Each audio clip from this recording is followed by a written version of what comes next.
So that decision was pretty easy for me, coming back home where it all began. Had a tough time finding a job, so I had to work at Sam's Club on Manhattan in Harvey. And after I passed the bar exam, I created my own law firm out of necessity because I applied for 8 different positions and was told I wasn't good enough 8 different times. So I started my own law firm. That law firm is still going strong today, the King Law Firm, LLC. I purchased and revitalized a blighted building in the heart of Algiers on Newton Street, serving the people of District C and the people of Algiers. And in 2014, I got my start in City Council. I was the Constituent Service Director for District C. There I got the bug for politics, or for community service, I should say, answering the phone, going to the meetings, being that constituent service person. That's what a lot of people say, hey, you're doing such a great job at this. Why don't you consider, when the time comes, running for office? And I was a bit hesitant, but the time is here. I'm putting myself out for this position, and I've been a community fighter for a long time with just different events throughout the district. And here we are today, so a week away from the election. Well, thank you. Thank So you. I just wanted to mention the Black-owned Media Coalition consists, of course, of WBOK, Think 504, the Louisiana Weekly, the New Orleans Tribune, and Data News Weekly. And we're happy to, sponsor this forum so that everybody in our community gets to know what's going on with this runoff races. Our first question is going to come from WBOK's own Courtney P. Courtney, go right ahead. Hi, thank you, Ms. Bridges and Mr. King, for coming. I do want to start with the constituent question that was raised. Their voices aren't heard as much as I think, so we'll start with that. A lot of the constituents in your district in Algiers feel that they've been neglected or forgotten and often used for experiments. What will you do in your term to address that feeling of being left out? And you're going to have 4 minutes to answer that question. Directed to someone. We'll start with Ms. Bridges. Well, thank you for that question. It's very important. When I started my campaign, I started walking in the various communities of District C. McClennyville, for instance, I walked in on yesterday. There was a situation of domestic violence abuse that ended up in someone losing their lives yesterday. So I walked with the neighbors in that community. And they did say, look at our playground, the playground equipment, non-existent. They talked about the fact that the streets, there's a shopping cart sitting in the middle of the street, and it's been there not for months, but for years. They talked about the lack of services, that they feel nobody is there to help them. I have always worked as a person that tries to uplift our community. One of the things that I will continue to do is community engagement. I don't want to talk to those that have. I want to make certain we talk to those that have not, and make certain that we could direct some of those services, some of those tangible services to them. There was an elderly woman in the neighborhood who stated that she didn't have the simple wherewithal to fix her roof, and she didn't have the means to call and see who she can call to help her with that process. And it was just wonderful for me to see that the person who is leading that community actually picked up the telephone, and we talked to people who could go out there and help her with her roof. This is something that I've always done. I'm a community-based neighborhood person. I know how important it is to be engaged, and I will continue to be engaged with those individuals who feel they have no voice, and I will be their voice. Okay, you see the rest of your time? You got 2 more minutes if you want. Okay, so thank you for letting me know I had 2 more minutes. I'm so used to these forums where, Right. 30 seconds, 1 minute, that type of thing. I think Mr. King and I both have concerns about that. Ms. Bridges, I can follow up to maybe, help you fill that time. So from a council person aspect, from the larger city of New Orleans aspect, how you make sure that Algiers community feels a part of the larger community? Well, you have certain positions within the council person's seat, and there is a constituent person that you have to hire. I want to make certain that that person understands the importance of individuals, our constituents' voices. My office will not be closed. The doors will always be open. I may not always be in the office. My thing is to be on the ground so I can understand exactly what it is that you particularly need in whatever your neighborhood is. I've walked Algiers, as I state, Cutoff, McClennyville, Bocage, Algiers Point, even on East Bank, Treme, French Quarters, Marigny, Bywater, and St. Roch. So I've talked to the various neighbors. I am a neighborhood person. I have always been, with community engagement and understood how important community engagement is. I'm not just going to rely on someone in my office to do it. I'm going to take a personal challenge. I'm telling everybody now, you will be talking to me. You will be working with me because I have to ensure that you are okay, your neighborhood is okay, your children are okay. I'm a mom. I've raised 4 sons in my community, and I know how important it is to have somebody's ear. It was important when we had the council members' ears. That's why we were able to get that playground built in our community so our children can have someone to play on safe. So I know how important community engagement is. I don't want one person, I don't care who that person is, to feel like they don't have a voice at my table. Thank you. Thank you, thank you. And now, we have a question from, if you haven't read the Louisiana Weekly lately, Anitra Brown, I tell you, is an incredible journalist. New Orleans Tribune? That's what I meant, the New Orleans Tribune. Anitra Brown is an incredible journalist. But I work for the Weekly. Yeah, I get it, but we're talking the New Orleans Tribune right now, Ms. Brown. And she's going to ask our next question to our guest. Okay. This question is for Mr. King. We tend to talk very generally about things. We know that District C and Algiers, I think in particular, has economic development issues that whoever wins would address. But this is a legislative position at its heart, right? So I want to hear specifically what policy, what ordinance, what legislative policy you would draft to support economic development in your district. What does that look like? How would you work to get it implemented? Well, one thing specifically that I would like to do is not reinvent the wheel, but look at what's already being done. I know we have the Parish Street overlay. That helped Parish Street go from where it was before to where it is now, a thriving business corridor. I'd like to see the same thing implemented in Algiers, specifically on the Newton Street General Mile corridor. Take that down to Tash Street, where we have a lot of opportunities. We have along the fresh General Mile Newton Street corridor is Federal City, something that's just been sitting there for since Katrina, just kind of being wasted. Then you have you go down Tash Street and you have the river, which backs up, which has an abundance of opportunities to build. Your imagination can go wild, what you can do there, and you also have Brechtal Park and Brechtal Golf Course. Now, I know there's a lot of legal issues that may have prevented that from being developed. One is the property was deeded to the city, and so much has to be green space, and there's a lot of red tape.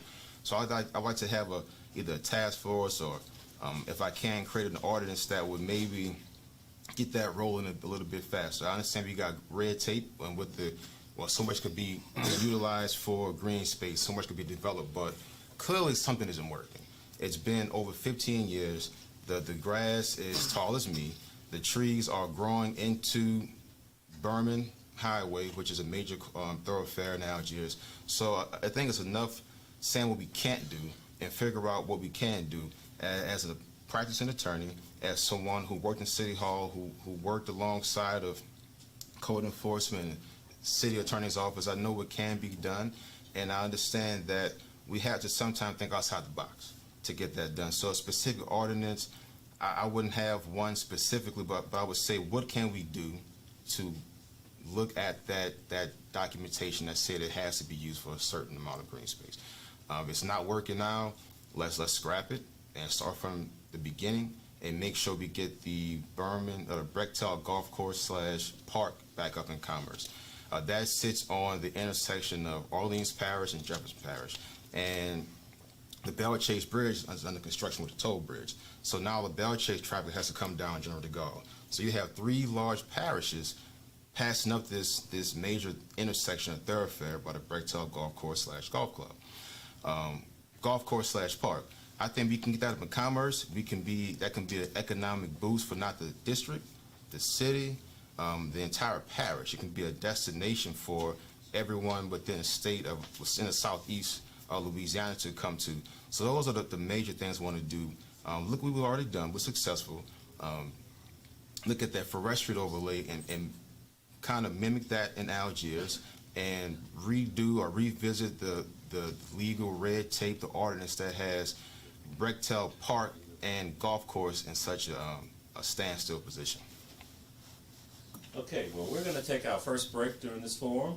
When we come back, we're going to hear directly from the Louisiana Weekly and Ms. Renette D. Hall. But stay with us. We'll be right back.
Media Coalition Forum, District C. We have 2 candidates with us today, the 2 candidates who made the runoff. First place finisher was Freddie King. Second place finisher was Stephanie Bridges. They are in the runoff, and we're going to hear directly from them today. And right before we went to break, I said we were going to hear from Renette D. Hall. And that D stands for Dejois. I don't know if you guys get it, but every week I get in the mail the Louisiana Weekly. It's a great paper. I suggest you all subscribe to it. It's easy to get if you go to our website. And the publisher and editor of the Louisiana Weekly, they've been in business for how long? We're in our 97th year. 97 years. How many black-owned businesses can you say exist in the city of New Orleans that have been around for 97 years? I mean, that is a great commitment to our community. We're going to get our next question from the publisher and editor, Ms. Renette Dejois Hall. Thank you. This question is for the both of you. Do you think that the city has any responsibility to make whole the businesses that were economically impacted by the almost 2 years it took to demolish the remnants of the Hard Rock Hotel? Start with Mr. King. Well, if the city can afford it, I think it should help out those that was affected. Not just the city, but maybe the owners of that property. That was, like I say, 2 years. A lot of people, you add on COVID, you add on Ida, so you know that was tough to recover from. And as a small business owner, small or large, something like that can be very devastating. So if it doesn't put too much of a financial restraint on the city. If we can afford it, I think that'd be a good idea. Yes, ma'am. Yes, I agree that the city should help out those businesses in that area that was affected by the Hard Rock Hotel fiasco. During that period, as you know, we went through COVID, and then we had all of the storms. So we've lost a lot of small businesses in this area. I know that the city received some funding to help out small businesses during the COVID piece. I don't know where we are in terms of how much of that money is still in existence, but certainly we should help those businesses if they haven't closed permanently. We still should help them so that they can come back again and, and for the purpose of reviving the city's economy.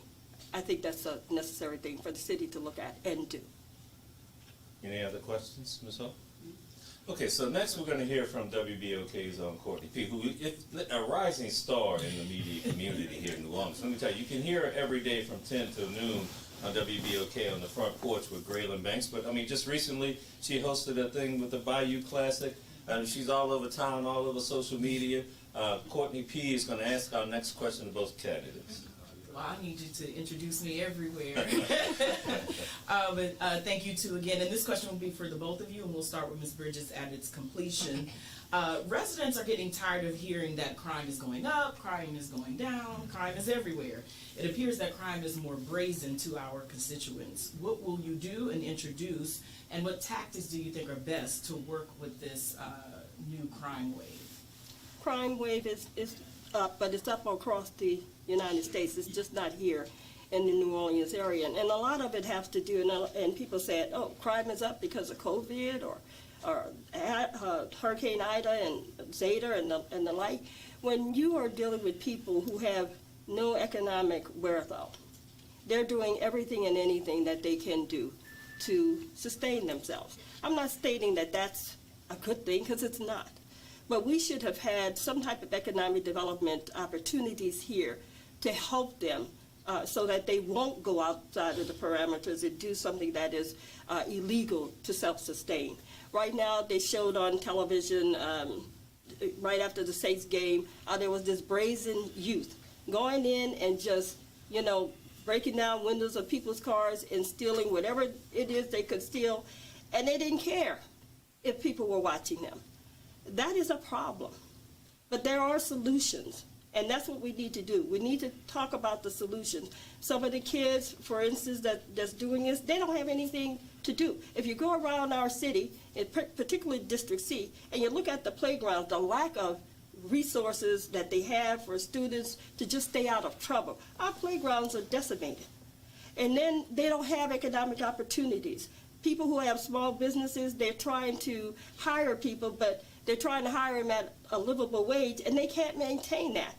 And then you have youngsters who just, dropped out of the school system because our school system has failed them.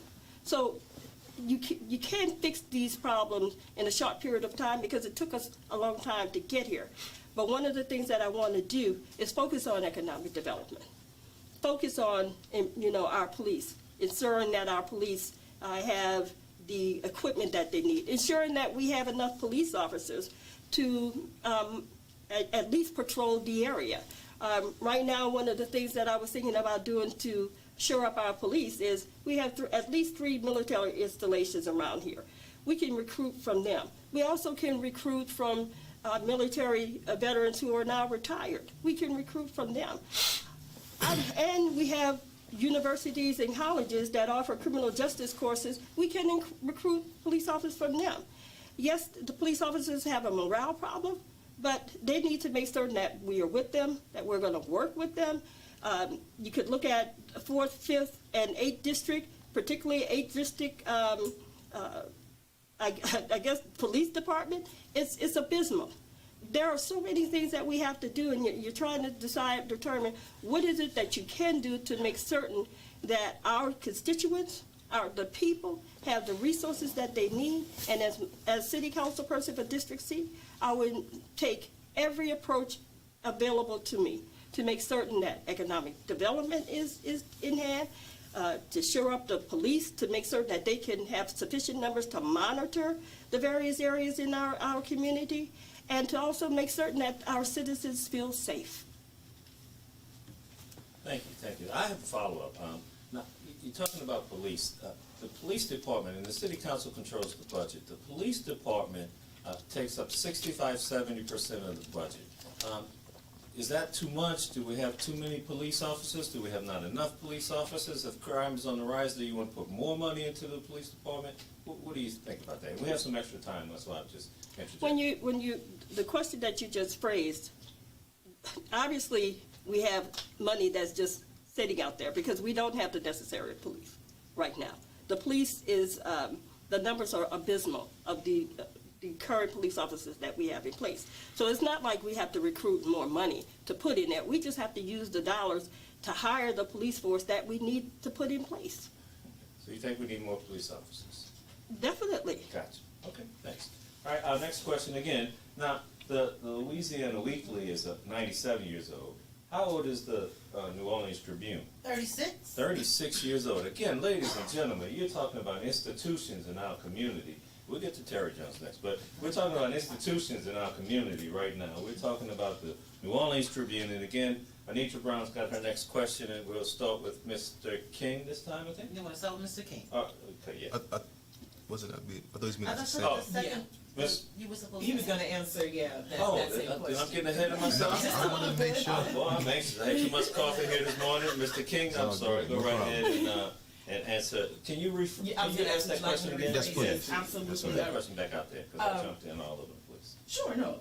Residents are hearing whether crime is going up, down, stable, or it's rising everywhere. The one thing that it is doing is appearing that it's becoming more brazen. What tactics do you think should be introduced, and what would you do once, if you landed the seat, to address this issue of crime? Well, I would like to see, the first thing, we need to put more into our children. We need to, I can't think of the word, but we need to invest more in our children. My dad was a Hall of Famer at Harrell Park. He grew up playing in Nard and coaching in Nard. I grew up, all my siblings grew up in Nard, so I think the budget for Nard should be stronger. We have a lack of opportunities and facilities, and I like to work with Nard. I know they could do so much, but we need to invest in our children earlier and often. The second thing I would like to see done is we need to make sure we get this tax for the library passed. In my opinion, I believe that we invest in our children earlier. The library isn't just a place to read books. It's a place to hang out at the school. It's a place to take lessons, young or old. It's a place to just feel safe. So I would like to see that happen. But the short-term and long-term answer for the crime, I think the short-term answer is more officers. I believe we need more officers to act as a deterrent, not necessarily to arrest more people, but to just be that deterrent to say, hey, I see an officer there, whether it's a sheriff deputy, a constable, first city, second city, but I see a uniformed officer on that corner, I may think twice before I do whatever it is I'm thinking about doing. That's the short-term answer. The long-term answer I would like to see is more council money, again, going to invest in our children. I'm a member of the Silverback Society. It's a mentoring program that addresses the needs of young black men. And I think we need to give groups that do that, Silverback, Son of a Saint, Girl Trek, just 100 Black Men, invest in those groups that's already doing the good work, no need to reinvent the wheel. If they're doing it, let's invest in them so they can invest in our children. And the last thing I want to do, and I'm be brief as possible, the program I like to see started kind of what ROTC does. Excuse me. I spoke to Chief Ferguson. He said, man, that's a good idea. What we get, just like LSU or Alabama recruit our young children to play play football or basketball, athletics, we should recruit these young children to go in our police force.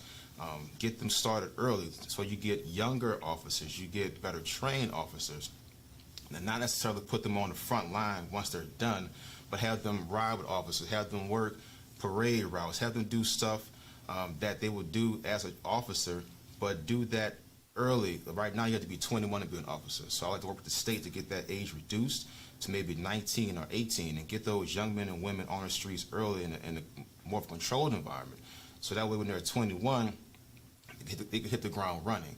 I think that would add to the training of our officers, that would add to the number of our officers, and that would add to the retention rate of our officers. And I want to also incentivize that program.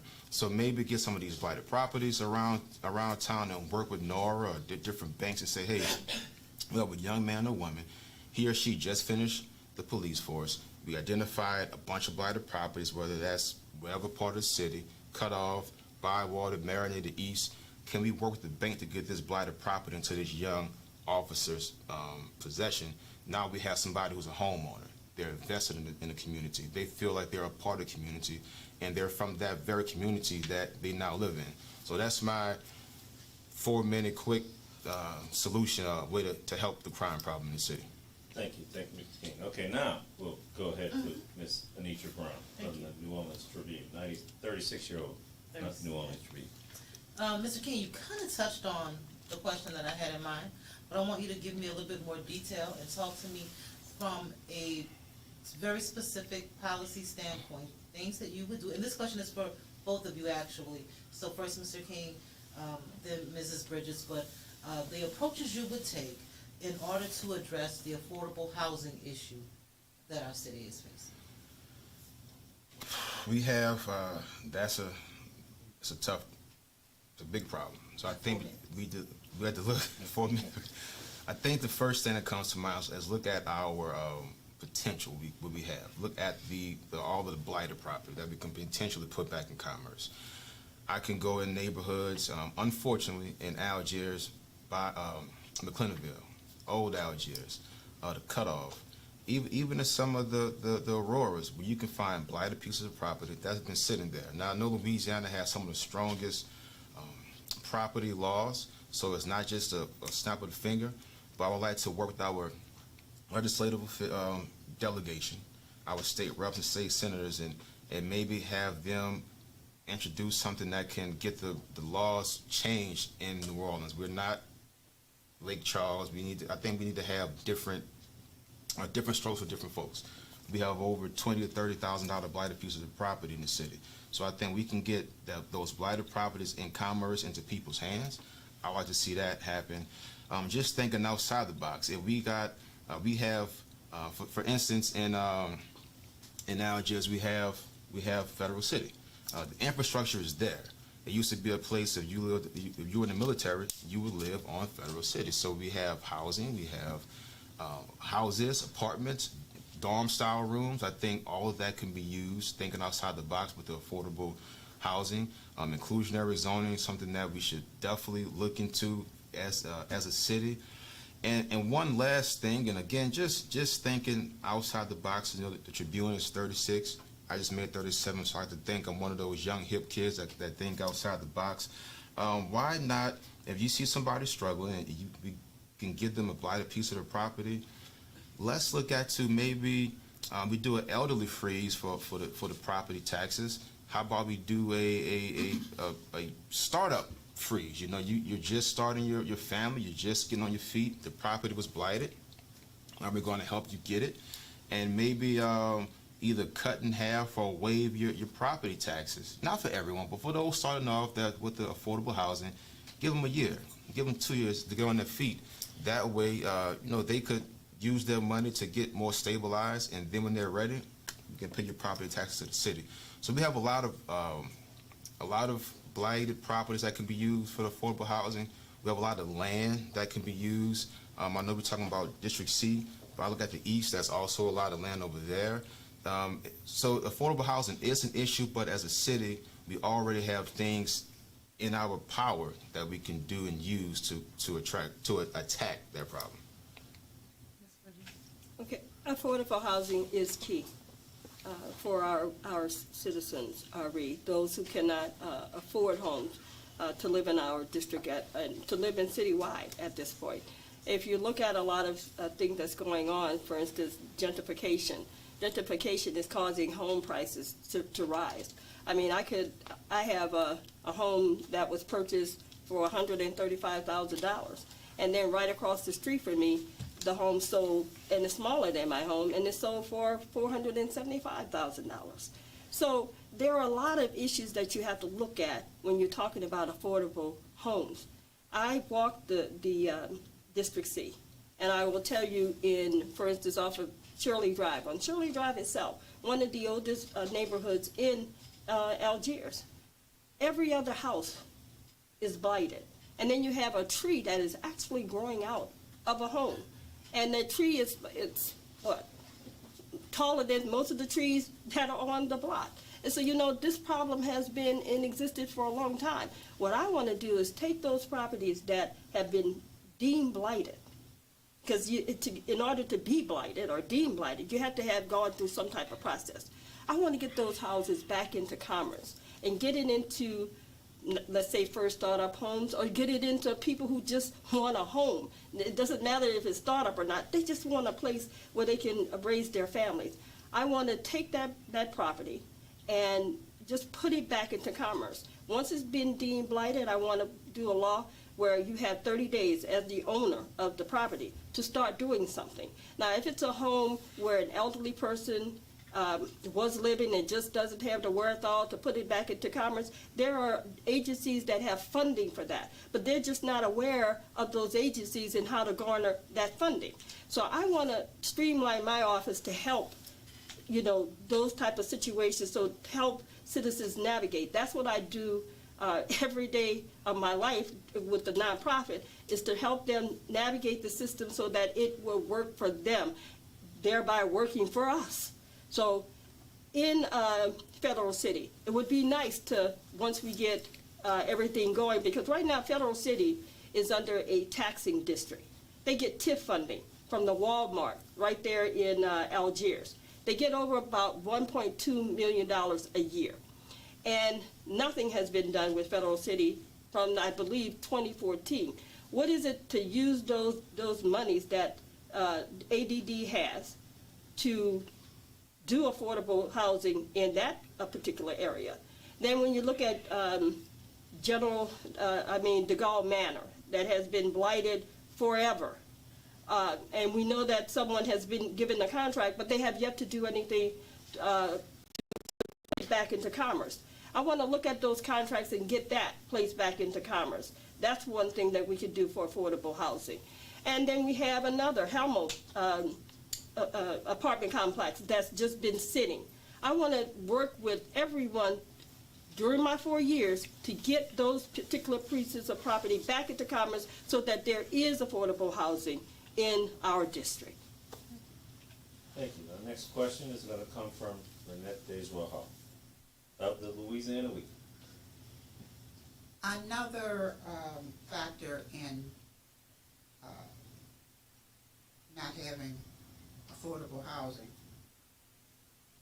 is the Airbnbs. How many Airbnbs are in District C? And what would you do on the council to force the council to weed out those who are not in compliance with Airbnb rules and regulations? Let's start with Ms. Bridges. Well, right now you can't put a number on how many Airbnbs there are in District C, because you have legal ones that are operating and you have illegal ones that are operating. Right now, it took, I believe, 2 years for community groups to come together to put together the short-term rental law. The problem with that is it has not been enforced. And it's just scratching the surface because it has not been enforced, which is an arm that's done by the mayor's administration. So as a city council person, and talking and looking and talking to the various citizens who are concerned that short-term rentals are decimating their communities, what I want to do is to make certain, to work with the administration to make certain that they are doing the essential step, and that's enforcing short-term rental laws, taking away the ones that are operating illegally, and shoring up the ones that probably are operating legally, and making certain that they are continuing to operate legally. Someone stated that what we need to control the short-term rental law, or the enforcement arm, I should say, is that right now short-term rentals come online after City Hall closes. So they're looking for some type of arm. They want to call it nighttime mayor. I don't care what you call it, as long as as long as we have services after 5 o'clock that will pay attention to short-term rentals and the like. We just need to get that law enforced. It's been 2 years that they've worked on it. It's just got placed. COVID happened, and the enforcement hasn't taken place. So right now, it is about enforcement, enforcement, enforcement. Can you please repeat that? I want to know how many Airbnbs are in your district, District C? And what can you do to force those who are not in compliance Okay. to become compliant? Well, as Mrs. Bridges stated earlier, we just don't know. There are so many acting illegally. They pop, it's like whack-a-mole. They just pop up all over the place. So we don't know how many we have. What I would like to see done is create a task force or we need more enforcement. Not just stating that, but what specific can we do? I'd like to look inside the code enforcement's budget and have a line item, say, okay, code enforcement, as a council, we want to give you this much for your budget. But this much money, you throw a number out there, $500,000, has to be used strictly for short-term rental enforcement. And I want to get 5 to 10 people, how many we can afford. That's their full-time job. Their job is to go after illegally ran short-term rentals. Whether they do it at night, when people put the listings up, they act as people who want to get short-term rentals. They do sting operations, whatever it takes. But I want to get a group of city code enforcement workers that their sole purpose is strictly short-term rental enforcement, and have them report to City Council. We meet twice a month, or twice every month. Have them come to the council and say, the council, we need to lay out a quota, maybe 20 or 30 short-term rentals we want you to identify, and you're going to give us a report every month. This is how many we found. This is what we're doing. We take the illegal ones that we found, get those to the city attorney's office, have them prosecute, whatever it may be, prosecute or send letters of TROs, temporary restraining orders, or whatever the city attorney does to let those bad actors know, not only do we have you here, we're going to take legal actions to make sure you come in compliance. Because like you said earlier, that kind of hurts with the property, with the affordable housing. I was talking to a man on Burgundy Street. He's a barber. And we just kind of sat back and he's pointed out short-term rental, like 5 in a row. And he says, I'm a barber. I charge $15 a haircut. I service people, industry people, waitress and waiters and, bus drivers and hospitality workers. I have 2 options: either pack up and sell, because short-term rentals becoming such a big problem. It's making my property tax go up. I can no longer afford to pay my property taxes. It's making the property value go up artificially. So my option is to either to leave or to raise the price of my services. But I don't want to do that, because the people who come to me because I'm an affordable barber. So it's creating a big problem. I think enforcement is something that needs to be done. We need to be very strategic and direct as to how we want to enforce these short-term rental, the enforcement or the ordinances. We need to have a task force whose specific job is to do nothing but target those illegal short-term rentals. I believe once we do that, we can focus on that problem and help to reduce the number of illegal short-term rentals. Can I have a follow-up? You got about 30 seconds. We've got a break. Well, can I have a follow-up when we come back? Absolutely. And that be how I ask, so it gets answered. So listen, we are going to take a break. When we come back, we're going to have a follow-up question from Renette Hall, and then we're going to have our candidates close. We're almost at the end of this forum. Thank you for listening and streaming and hearing us on all of the different platforms of the Candidates Forum, sponsored by the Black-Owned Media Coalition. Hey, we'll be right back.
Welcome back to the Candidates Forum, District C of the Black-Owned Media Coalition.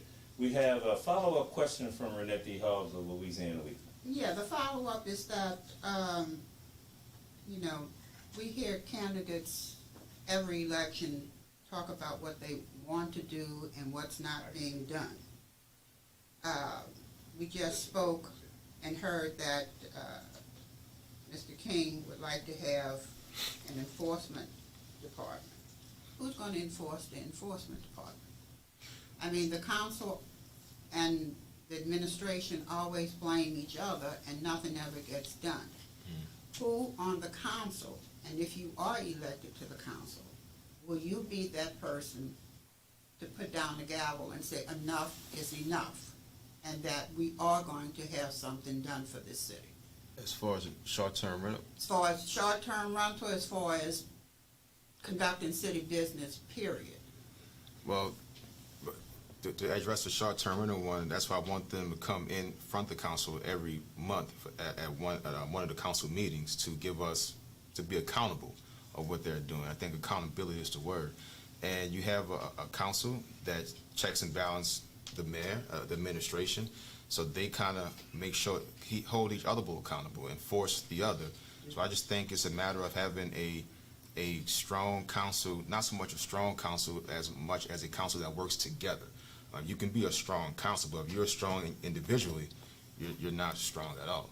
So we need to have a council that works together and respects and understands everyone to make sure that we as a council check and hold the administration accountable. Thank you. So we're going to move into our closings right away.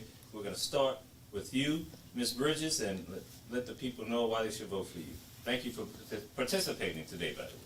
Well, thank the Black-Owned Media Coalition for hosting this important forum. It's important that you know what the distinctions are between me and my opponent. I am Stephanie Bridges. I'm a candidate running for City Council District C. My number is 45. I can only tell you what I've always done my entire life, and that's been a public servant, working to better my community. Starting back when I first got married and I had 2 small sons, and we didn't have a playground.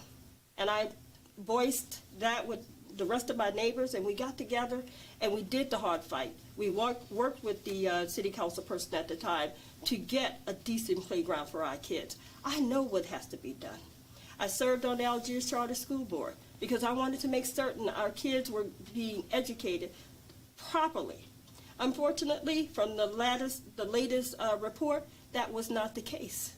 And we're going to have to work on that as well. And then I served on Common Ground Health Clinic Board, trying to make certain that our constituents had the health services that they needed.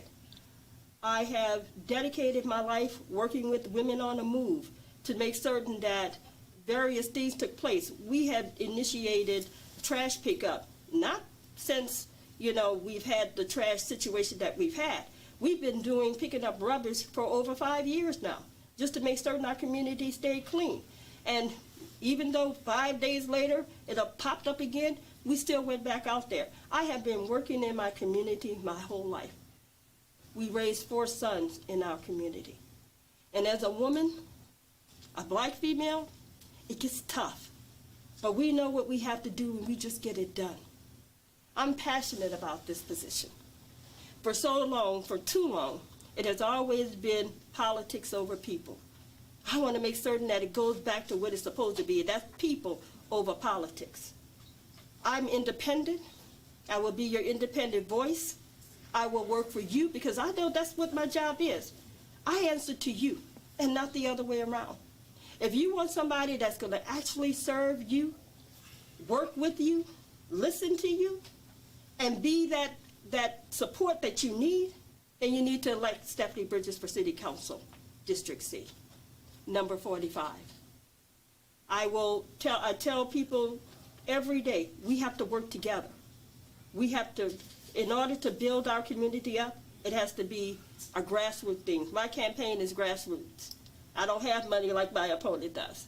But what I do have is the people who know me and know what I'm about, and they know that I'm going to work for them. Thank you again for offering me this opportunity to speak. Thank you, Ms. Bridges, and thank you too, Mr. King, for participating today, and you've got 3 minutes to close. Thank you. And again, thank you, Ms. Bridges, for coming out as well and running a great campaign. Thank you, WBOK, Xavier University, the Black-Owned Media Coalition, and I'm proud to say that I'm endorsed by 2 of the 3, the Tribune and the Data Weekly. I think experience matters. I think experience matters, and I'm someone with that experience. I've worked in City Hall for over 3 years, where I worked for the district that we're both seeking office in, District C. I was a constituent service director, where I answered the phones, I attended neighborhood meetings, I met with the people at their homes, in their neighborhoods, at their playgrounds. So I have that experience, that institutional knowledge of what it takes to be an effective council member. The council member office is about managing an office. I have been managing my successful but small private law office for over 10 years.